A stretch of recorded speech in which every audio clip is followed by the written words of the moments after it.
Hello friend, welcome back to my channel অগোছালো মুনমুন। আমার ব্লগে আমার বন্ধুদেরকে জানাই অনেক অনেক ভালোবাসা।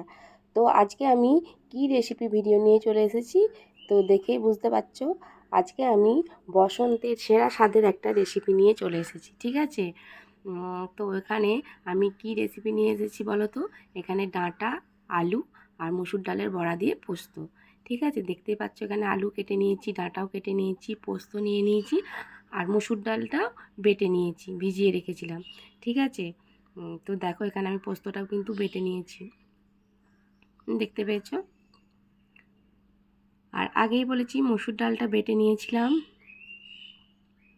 দেখো তো মসুর ডালের ওপর এবারে নুনটা দিয়ে দিলাম আর কড়াইয়ের মধ্যে তেল দিয়ে দিয়েছি, আর একটু তেল দিয়ে দিচ্ছি। তো সবার প্রথমে মসুর ডালের বড়াগুলো কিন্তু আমি ভালো করে ভেজে নেব। মসুর ডালটা কিন্তু আমি ফেটিয়ে নিয়েছি ভালো করে, দেখতেই পাচ্ছ। এবার আমি মসুর ডালের বড়াগুলো ভেজে নেব ভালো করে। তো সবাই ডাঁটা, আলু, বেগুন দিয়ে ঝোল খেয়েছো, তরকারি নিম বেগুন বা নিম দিয়ে ডাঁটা দিয়ে সবাই খাও, কিন্তু এইভাবে মসুর ডালের বড়ার সাথে ডাঁটা দিয়ে আর আলু দিয়ে পোস্ত খেলে কিন্তু দারুণ লাগে। তো দেখো দেয়া হয়ে গেছে, তো আমি একটু উল্টে দেবো এবার। আর পোস্ত খেলে কিন্তু পেট ঠান্ডাও থাকে গরমের দিনে। ডাঁটা দিয়ে আলু আর মসুর ডালের বড়া দিয়ে পোস্ত করলে কিন্তু খুব সুন্দর লাগে খেতে।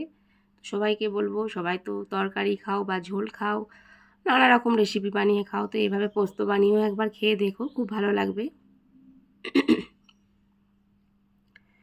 তো দেখো ডালের বড়াগুলো কিন্তু আমার ভাজা হয়ে গেছে, আমি এবার তুলে নিচ্ছি। তো এখানে আমি আরও কিছুটা তেল দিয়ে দিচ্ছি।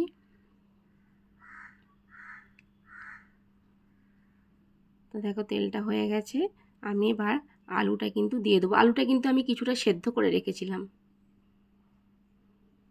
তো দেখো আলুটা আমি দিয়ে দিলাম। এবার আলুটা ভালো করে ভেজে নেব, একটা লঙ্কাও দিয়ে দিলাম। এমনিতেই ঝাল ঝাল করলে তো ভালোই লাগে, আমি তো ঝালটা কমই দিই। যারা আমার ভিডিও দেখো তারা জানো, বুঝতেই পারো। তো এবার নুনটা দিয়ে দিচ্ছি।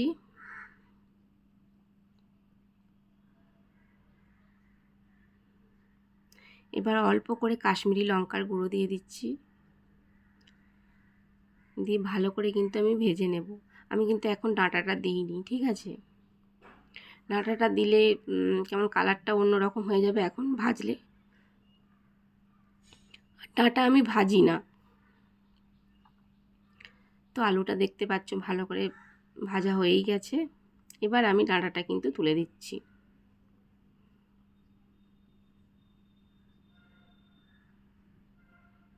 দিয়ে আমি কিন্তু জল দিয়ে দিলাম।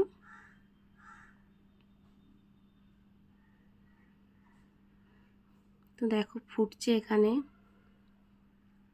দেখতেই পাচ্ছ।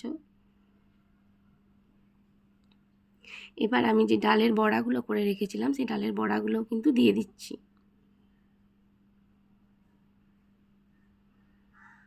দিয়ে ভালো করে নেড়ে নিচ্ছি।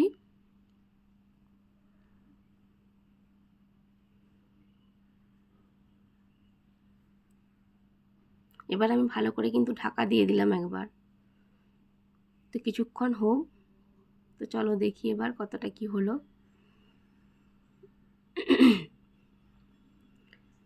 তো সেদ্ধ তো হয়েই গেছে, আর পোস্তও বেটে রেখেছি, দেখতেই পেয়েছো। তো এবার আমি পোস্তটা দিয়ে দেব। আর এই আলু, ডাঁটা, মসুর ডালের বড়া দিয়ে যে পোস্তটা বানাবো এটা কিন্তু একটু বেশি রস রস রাখতে হবে, নইলে ডালের বড়াগুলো কিন্তু টেনে নেবে, তাহলে শুকিয়ে যাবে। তো পোস্তটা দিয়ে ভালো করে আমি নাড়াচাড়া করে নিয়েছি।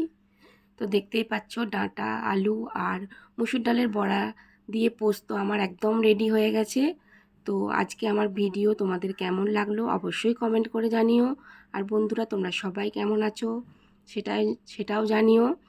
আর এইভাবে তোমরাও বাড়িতে কিন্তু একবার বানিয়ে খেতে পারো, আর একটু রস রস রাখবে কিন্তু, নইলে ডালের বড়াগুলো কিন্তু টেনে নেবে। আর খেতে কিন্তু সত্যি বলছি দারুণ লাগে খেতে এইভাবে পোস্তটা, আমার তো খুব ভালো লাগে। তো আর কি বলবো, সব বন্ধুরা ভালো থেকো, সুস্থ থেকো। আজকের মতো টাটা।